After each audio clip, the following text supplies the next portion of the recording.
Hey, welcome back to the Charlie Bahama Show. And since I'm venturing up north in Cat Island, I came by a good friend, Pamela Poitier, up here in Arthurstown. Now, we went, I went a little further to Orange Creek, but you and your prominent family, because you go back how many generations here in Arthurstown? One, two, three, and then the others were in the south and coming up in the middle of the island. Obviously, everybody knows of your father, Sir Sidney Poitier, who the Bahamas loves, and just I mean, really, the Poitier family has put Cat Island on the map. I mean, with his books and everything like that, and I'm proud to say, for my grandfather and my folks too, who are from Cat Island too, and Nassau, we had some connection. I think actually in your dad's book, Measure of a Man, he wrote about my grandfather because we had the first black theater in Nassau, and that's where he said he saw his first film and was trying to figure out where they put the horses because he used to like wrestle. That's right, in the backstage. He went backstage looking for the cowboys and the horses. I love that. Yeah. That was good. So that was my great grandfather and grandfather's theater. But tell me about. I mean, because you have a prominent career also. I mean, you followed in your father's footsteps. You went off to New York, L.A. Tell me a little bit about that, and then why you decided to come back home.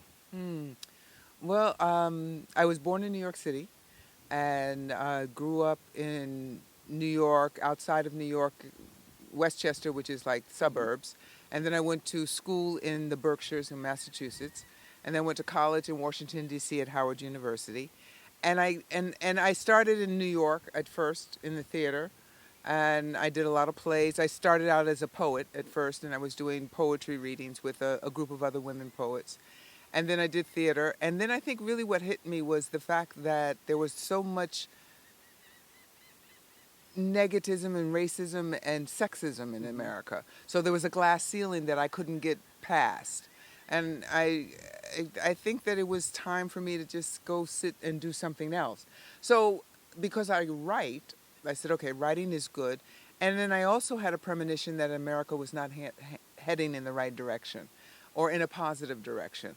So I was helping my cousin Jackson Burnside and his brother Stan and John Beadle do an art show during the 1996 Olympics that were in Atlanta. So we did an art exhibit. My dad came, and they did a little Junkanoo group came, and it was really wonderful, and we were representing the Bahamas. A couple of months after the Olympics in Atlanta, Jackson called me and says, "What you doing?" I said, "Oh, not much. What you doing?" He said, "We going to Cat Island for Easter." I said, "I won't go." He said, "Well, come on." I said, "No, let me explain something to you. If I tell you I'm coming, I will arrive. A lot of people tell you they coming and they never show up. I will show up." He said, "I said, come on." I said, "Okay." So one day he came home and he said, "Well, whose suitcases are these?"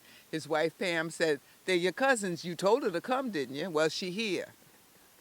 So they chartered a plane and we flew to Cat Island. First time, very first time I'd ever been in Cat Island in my life, 1997. I asked my dad to bring us here, but he kept saying, "Oh, there are too many mosquitoes and sandflies, they'll eat you all alive." My father has 6 daughters, so he was only concerned with, keeping us prim, proper, and clean. And I'm like, but no, this is heritage. This is something that I really want to learn a lot about. So he wasn't interested in all of that. Plus, he had his own reasonings, which I found out later, why he didn't want to come back. So we landed in New Bight at the airport. And I'm looking around and I'm thinking, this looks so much like Africa. It's hilly. It's full of fauna, green and everywhere you look, the beautiful water. And all of a sudden I heard a voice. Not in my heart, not in my head, in my ears. I heard a female voice with a thick Bahamian accent. And all she said was, "Thank God you finally reached." I was like, "Y'all hear that?" They said, "Hear what?" I said, "Okay, I got to sit down now." My knees started buckling. I found an old luggage cart and I sat down on it and I was like, oh my goodness, who was that? And I kept thinking and I kept feeling familiar with the voice. I realized that was my grandmother, my father's mother, who had been dead for 33 years. And it was as if she pushed through realms of time to make sure I heard her. Thank God you finally reach.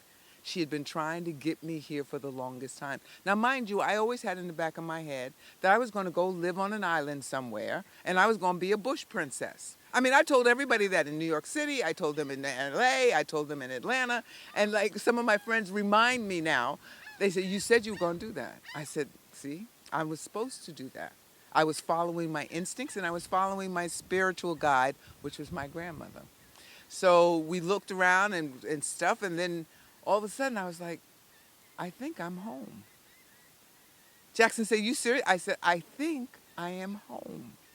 And then we went next door to Miss Eula, because all I knew was the Hollywood story of Cat Island. Right. My grandparents were poor tomato farmers, and that was pretty much it. So I went next door to Miss Eula, and I had my video camera, and Jackson and I were interviewing her. I said, well, did you know my grandfather? She said, who was your grandfather? I said, Reginald Poitier.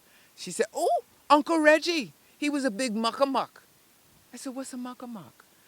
She said, he was like the mayor of Cat Island. I said, my grandfather? She says, yeah. I said, so where's the little plot of land that he used to farm? Little, she said. All this property around here is yours. Go get a map.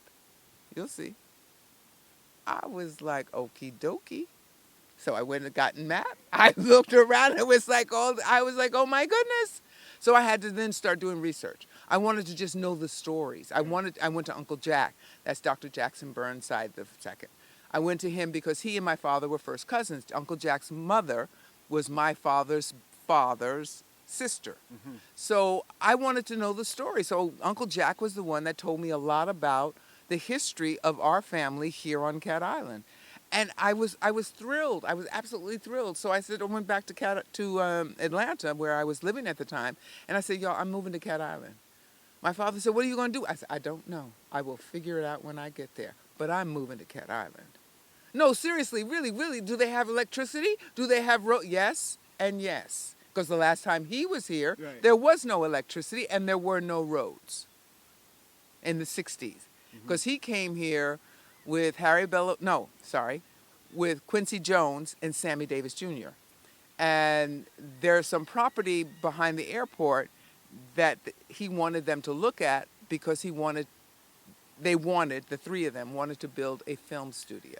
Wow. So they were looking at the property that was in Poitier's name. Then he asked his father if it was okay, and his father gave him permission. And so they were looking at the property, and they loved it here. Wow. Slept on the beach, had fun.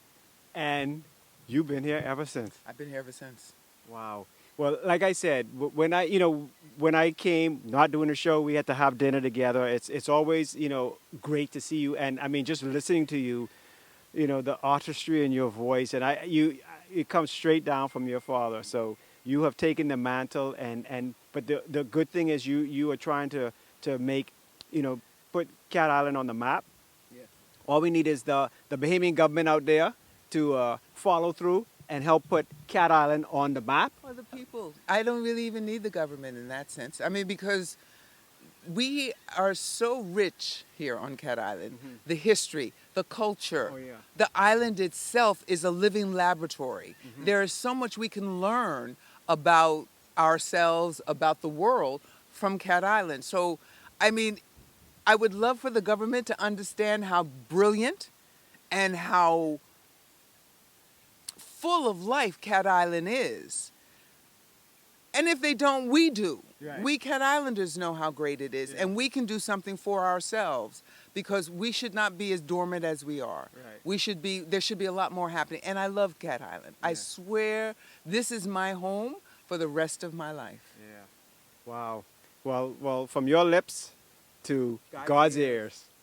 So, Pamela, thank you so much for taking the time out, because, it's like, if I come up north, I got to come see Pamela. So, I appreciate it. More, because we're showing a lot of what Pamela was talking about, the rich heritage and all of Cat Island. So, more of that right here on the Charlie Bahama Show.